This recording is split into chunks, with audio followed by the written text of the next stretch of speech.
25 जून 1975ला जेव्हा आणीबाणी लादली आणि सारा देश तुरुंग केला, सगळ्या नेत्यांना तुरुंगात टाकलं, राष्ट्रभक्त संघटनेवर बंदी आणली संघासारख्या, मग आम्हा सगळ्या तरुण कार्यकर्त्यांनी देशभर उठाव केला.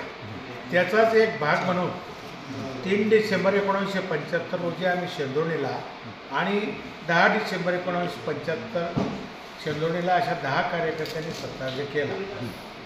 सत्याग्रह केला बा, आणीबाणी रद्द झाली पाहिजे, संघावरची बंदी उठवा, आमच्या सगळ्या नेत्यांना सोडा. त्या चौकांमध्ये आम्हाला पोलिसांनी मारत सराईत गुन्हेगारासारखं पकडून ज्ञानांमध्ये टाकलं, लाथाबुक्क्यांनी मारलं, आम्हाला त्या पौरच्या पोलीस स्टेशनमध्ये नेलं. तिथे कुठल्याही प्रकारचं 1-1, 1.5, 2-2 दिवस आम्हाला जेवण दिलं आणि आमच्याकडून लिहून घेण्याचा प्रयत्न केला की आमची चूक झाली, अमुक झालं, अनावधानाने केलं, भावनेच्या भरात केलं. पण आम्ही तसं काही केलं नाही. म्हटलं आम्ही जे केलं आहे ते योग्य केलं आहे. आम्ही सगळे राष्ट्रभक्त तरुण आहोत, संघाचे कार्यकर्ते करू शकतो. त्याच्यानंतर मग आम्हाला जळगाव जेलमध्ये नेलं, तिथे कोर्टात आणलं. कोर्टामध्ये सरकारी वकिलांनी विचारलं, तुम्हाला काही पश्चाताप होतो का? भाऊ तुम्ही 20-22 वर्षाचे, सोडून देईल तुम्हाला जज साहेब. त्यांनी आम्हाला कसलाच पश्चाताप होत नाही. आम्ही जे केलं आहे, मग कोर्टामध्ये आम्ही घोषणा दिल्या, भारत माता की वंदे मातरम, आणीबाणी रद्द झाली.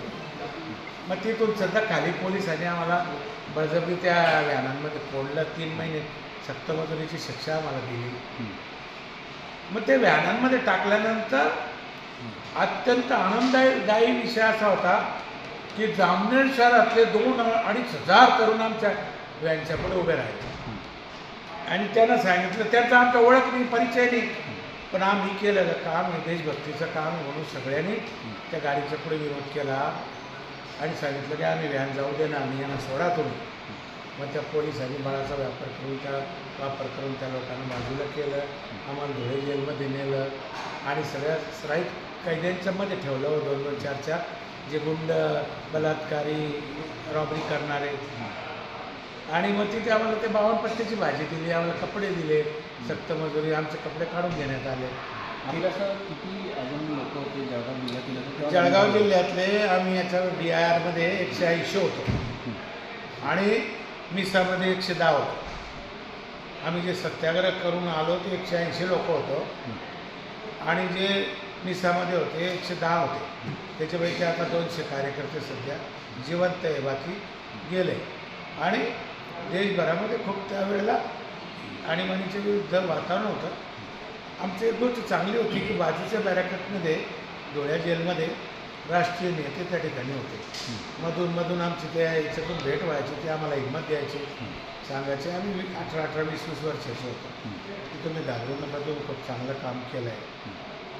कधी आम्ही 52 पत्त्याची भाजी पाहिली नाही, भाकरी पाहिली आणि त्या अशा काळ्या 1-1, 2-2 दिवसाच्या अशा बाशी भाकरी आम्हाला दिल्या.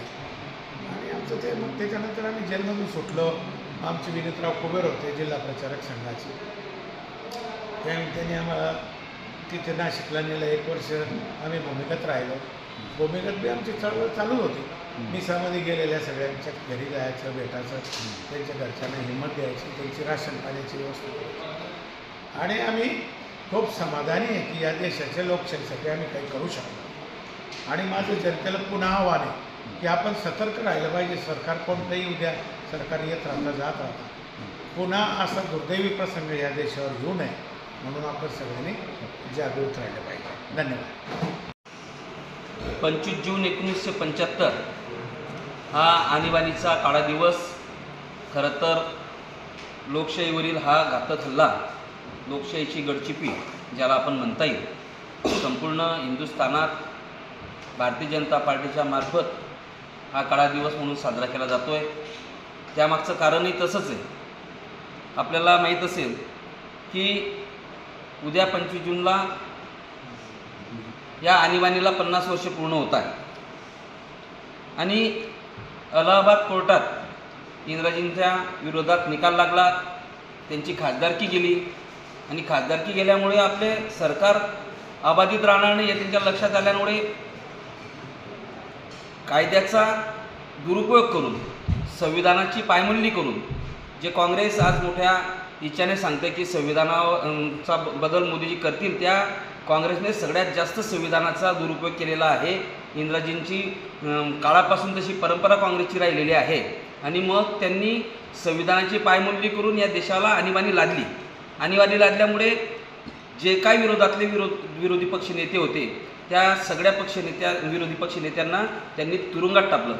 त्यात आपले लालकृष्ण अडवाणी असतील, अटल बिहारी वाजपेयी असतील, सगळेच नेते त्यांनी तुरुंगात टाकले. अनेक कार्यकर्ते, मग आपल्या जळगाव जिल्ह्यातले जवळपास 200 कार्यकर्त्यांना त्यावेळेस काही सत्याग्रही होते, काही मिसाबंधू होते, त्यांनाही टाकलं. आपल्या जामनेर तालुक्यामध्ये गोविंद अग्रवाल असतील, उत्तमदादा थोरात असतील, प्रकाश शेठ जवळ असतील, त्यानंतर दिगंबर बारी असतील, अनेक कार्यकर्ते, हरिभाऊ बारी असतील, अनेक कार्यकर्त्यांना त्यावेळेस तुरुंगात टाकलं गेलं.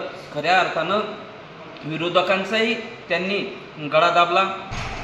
ज्याला आपण समाजाचा आधारस्तंभ म्हणतो, लोकशाहीचा मुख्य स्तंभ ज्याला आपण मानतो, त्या पत्रकारितेवर देखील त्यांनी सेन्सॉर आणलं, त्यांची गळचेपी केली.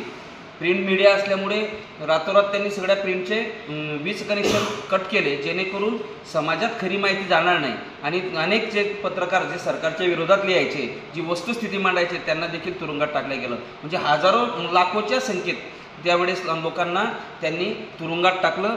कुणालाही काही सरकारच्या विरोधात बोलण्याचीही म्हणजे मुभा नव्हती, बंदी होती. असा तो काळा दिवस त्या दिवसापासून सुरू झाला आणि न्यायव्यवस्थेवर दबाव टाकला गेला.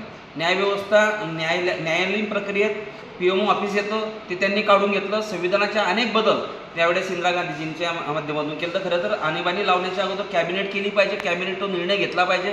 परंतु कुठली कॅबिनेट न करता 2-4-5 त्यांच्या मर्जीतले मंत्री सोबत घेऊन त्यांनी आणीबाणी लादण्याचा प्रस्ताव दिला आणि आणीबाणी लादून घेतली. अशा पद्धतीने सगळ्या स्तरावर तो त्यांनी गदा आणला आणि अनेक जनतेत आक्रोश निर्माण झाला. आणि त्याचं निष्कर्ष काय, तर हा काळा दिवस आपल्याला या जनतेला कधीच विसरता येणार नाही. असे त्यानंतर कोणी त्या पद्धतीने जाता येणार नाही. त्याच्या दुरुस्त्या केल्या. माननीय मोदीजींच्या नेतृत्वात आज संविधानाचा सन्मान होतोय. तो सन्मान काँग्रेसला कधी राखता आला नाही. त्यामुळे या आणीबाणीचा निषेध आम्ही भारतीय जनता पार्टी म्हणून करतो.